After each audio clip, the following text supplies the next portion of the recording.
Church, last week we began a journey, a brand new journey together called Salt and Light. And we said that this series is really a call back.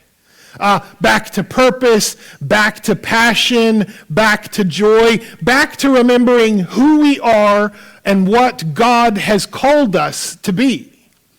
Because if we are not careful, life has a way of dulling us. Responsibilities pile up, schedules fill up, news cycles wears us down. The worries of this world can slowly drain the joy from our hearts and the fire from our faith. And before long, we find ourselves merely existing when Jesus called us to be living witnesses. Merely surviving when Jesus called us to be transforming influences. Merely attending when Jesus called us to be disciples making disciples. So throughout this series, we are asking a very simple question. How do followers of Jesus live in such a way that the world sees him? Last week, we talked about living the mission as you go. Today, we turn our attention to Jesus' first image. You are the salt of the earth. Not that you might become salt, not you should try harder to be salt. You are salt. That is your identity. And identity always comes before responsibility. But before we jump into that message, I want us to spend a moment thinking about something that should fill every Christian with joy.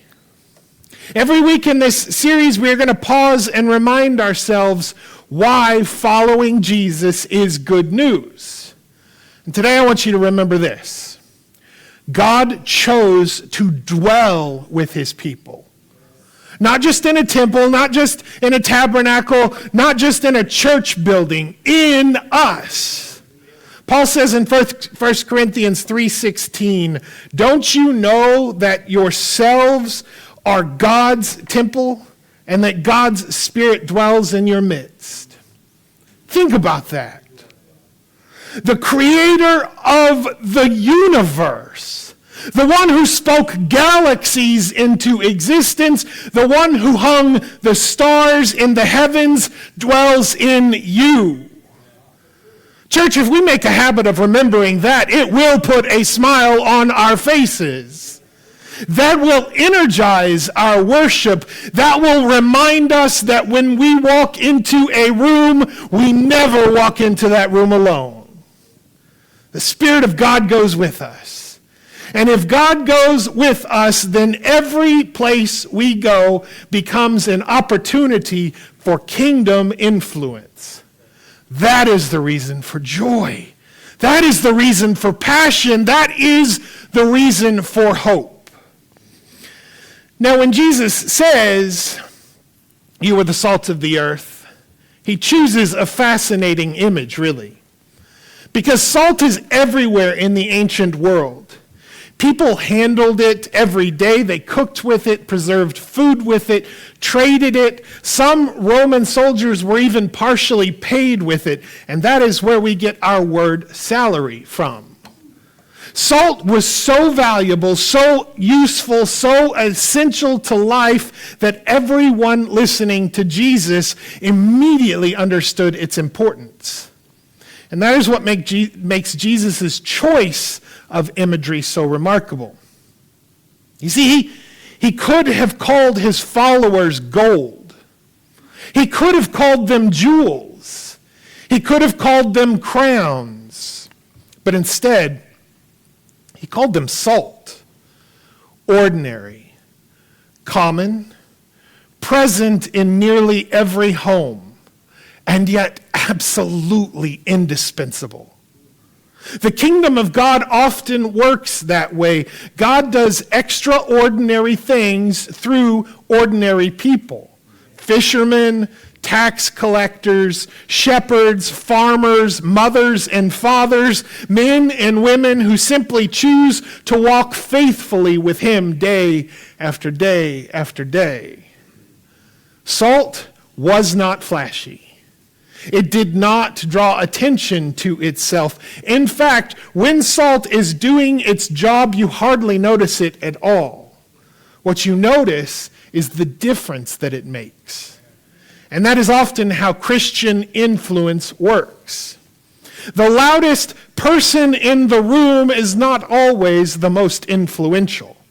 The person with the largest platform is not always the one changing lives. Sometimes it's the quiet coworker who consistently shows integrity. Sometimes it is the grandmother who faithfully prays. Sometimes it is the neighbor always showing kindness. Sometimes it is the friend who remains steady, compassionate, and Christ-like when everyone else is losing their heads. Their influence may be small, but it is not. Because salt has a way of working beneath the surface, quietly, consistently, faithfully. Jesus says that is who we are. And in the ancient world, salt served several purposes, important purposes. It preserved food, it added flavor, and it created thirst. Each of those ideas help us understand our mission. Let us begin with the first. Salt preserves.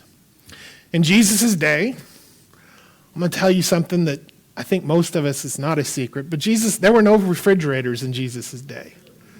No freezers, no vacuum-packed sealing packaging. I love that, but that wasn't available. No, it was salt that slowed decay. It pushed back corruption. It preserved what would otherwise spoil. And in many ways, that is what Christians are called to do in this world.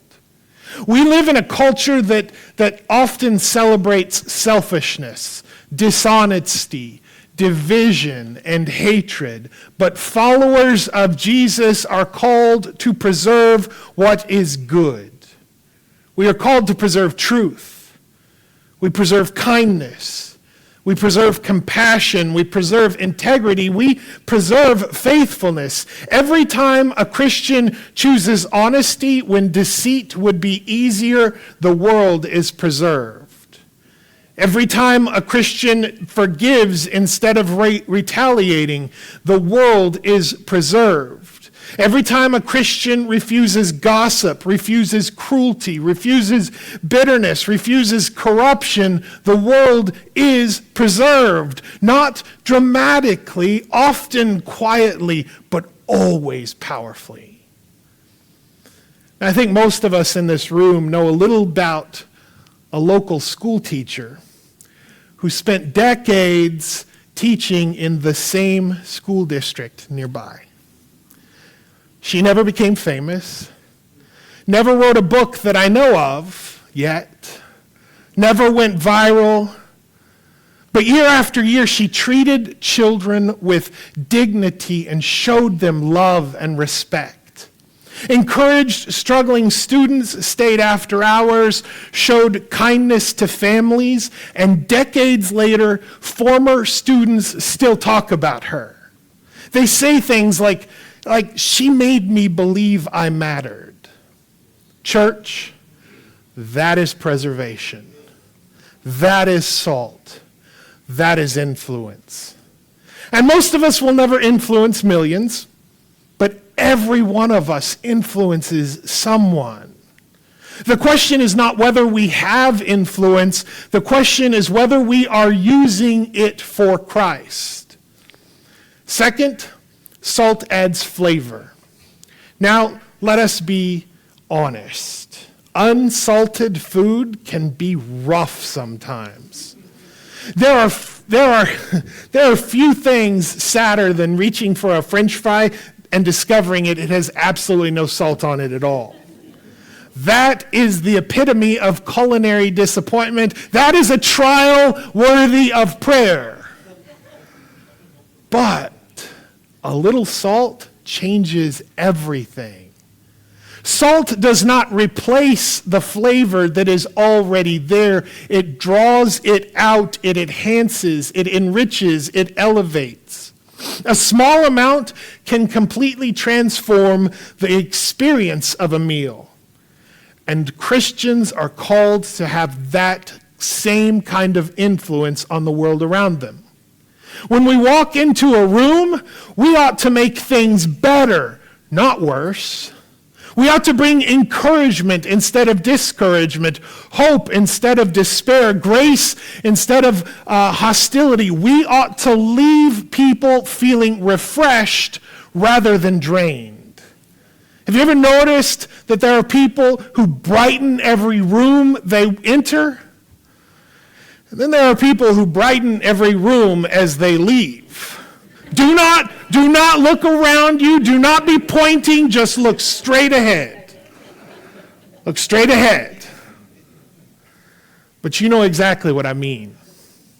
Some people have a way of constantly seasoning every conversation with criticism and complaint and negativity. If something is going well, they will find what is wrong with it. If the sun is shining, they are worried about drought. If it rains, they are worried about flooding. But followers of Jesus, we are called to be different. Not naive, not disconnected from reality, not pretending that life is always easy, but carrying a deeper perspective. The Apostle Paul writes in Philippians 2:14 and 15, "Do everything without grumbling or arguing. Then you will shine among them like stars in the sky." Think about that. In a world filled with complaints, gratitude becomes a witness. In a culture overflowing with cynicism, joy becomes a testimony because Christians know something the world often forgets. We know God is still at work. We know that grace is still available. We know that redemption is still possible. We know that the tomb is still empty. We know that Christ still reigns. And that changes how we enter a room. It changes our conversations. It changes our attitudes. It changes our relationships. Because when we encounter people and they encounter us, they ought to get a taste of the goodness of God. And if they do, perhaps they will begin to hunger for more. Proverbs 15:30 says, "Light in a messenger's eyes brings joy to the heart." Church, God intends for his people to bring joy. Not superficial happiness, not fake smiles, joy. The deep confidence that God is still at work, that the deep assurance that grace is still real, the deep certainty that Christ still reigns. That kind of joy flavors the world. Third, salt creates thirst. And honestly, this may be the most important image of all for us. Good salt has a way of making you want something else. It awakens a desire. It creates a longing. It leaves you reaching for a drink because something inside you recognizes there is a need that was not there before. And Christians, we ought to live in a way that people become curious about Jesus. Not because we are perfect, not because we have all the answers, not because our lives are free from struggle, but because there is something different about us. Something steady in the storm, something hopeful in hardship, something peaceful in the middle of chaos. When the rest of the world is panicking, we trust. When the rest of the world is retaliating, we forgive. When the rest of the world is consumed by fear, we continue to walk by faith. That gets people's attention. Peter writes this, always be prepared to give an answer to everyone who asks you to give the reason for the hope that you have. Notice something important there. Peter assumes that people will ask. Why? Because they have seen something worth asking about. They have watched a Christian endure loss without losing hope. They have seen someone face uncertainty without surrendering to despair. They have witnessed grace where they expected anger, kindness where they expected bitterness, and joy where they expected discouragement. And suddenly questions begin to form in their mind. How are you staying so calm? How are you making it through this? Why do you still have hope? I want that. That is the power of a life seasoned by Christ. People see hope, they see peace, they see grace, they see endurance, and they see joy. And they wonder where it comes from. I think one of the greatest compliments a Christian can receive is this: I want what you have. Not your money, not your possessions, not your success, your faith, your peace, your relationship with Jesus. Church, our lives ought to create a holy curiosity in people. They should see something different, not weird, different. There is a distinction. Now here is the tension that Jesus introduces, though. Salt can lose its effectiveness. That is the warning of Matthew 5:13. But if the salt loses its saltiness, how can it be made salty again? It is no longer good for anything except to be thrown out and trampled underfoot. Salt that no longer functions is useless. But the point is not chemistry, the point is discipleship. Jesus is asking, what happens when believers stop influencing the world and start blending into it? What happens when our words sound exactly like everyone else's? What happens when our priorities look exactly like everyone else's? Our values mirror everyone else's. Our lives become indistinguishable from the world. The answer is simple. The salt stops seasoning. The witness fades. The influence weakens. Church, God never called us to fit in. He called us to stand out. Not arrogantly, not self-righteously, not obnoxiously, but distinctly, lovingly, faithfully, and courageously. We are called to live different because we belong to a different kingdom. And honestly, this is where some of us need to hear Jesus clearly. The world does not need Christians who merely attend church. The world needs Christians who embody Jesus Christ. The world needs disciples whose homes are different, whose marriages are different, whose friendships are different, whose workplaces are different, whose priorities are different, not because we are better, but because we belong to Jesus. And this connects directly to the challenge we introduced last week, the 2 meetups a month challenge. I know only about a half of our church family was present last Sunday, so let me briefly revisit it. The challenge is simple. 2 intentional meetups each month. Coffee, ice cream, lunch, dinner, a walk in the park. Something simple, something relational, something intentional. Not because we need more activities, but because we need more connection.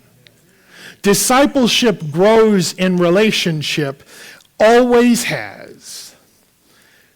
Jesus discipled around campfires, dinner tables, roadsides, and fishing boats. Life transformation happens when people spend time together. And church, if we want to be the salt, we must get out of the shaker. We must engage. We must connect. We must know one another.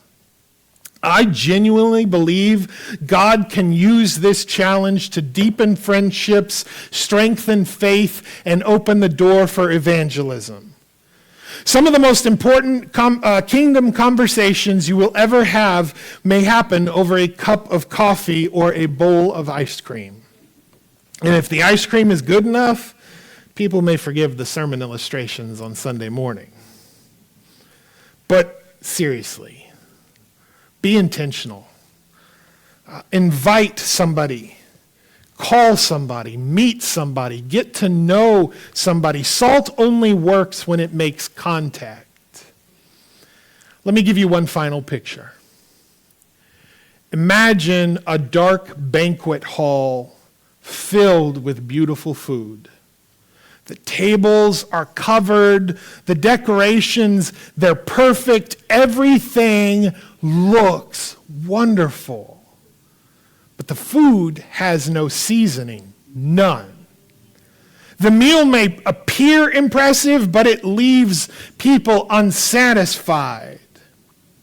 Now imagine a pinch of salt added to every dish. Not much, just enough. Suddenly, everything changes. The flavors come alive. The meal becomes memorable. The experience becomes enjoyable. Church, Jesus says that is what his people are meant to do in the world. Not dominate it, not control it, not hide from it. We are meant to season it. Bring out the goodness. Push back the decay. And create a thirst for God, one life at a time, one conversation at a time, one act of kindness at a time, one relationship at a time. So here's the challenge this week. Ask yourself, am I preserving what is good? Am I bringing life into the places I enter? Am I creating a thirst for Jesus? And then ask, who can I invite to a meetup this month?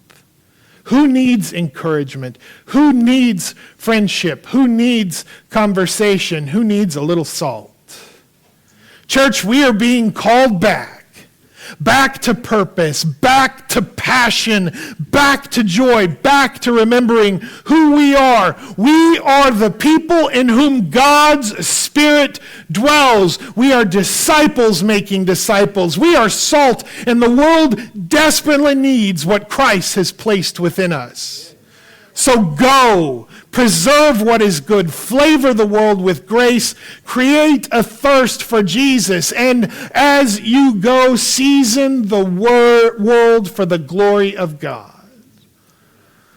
So here are your three questions. Who have you fed this week? Who have you clothed? Who have you loved with the love of Jesus Christ? Be blessed and be a blessing to others.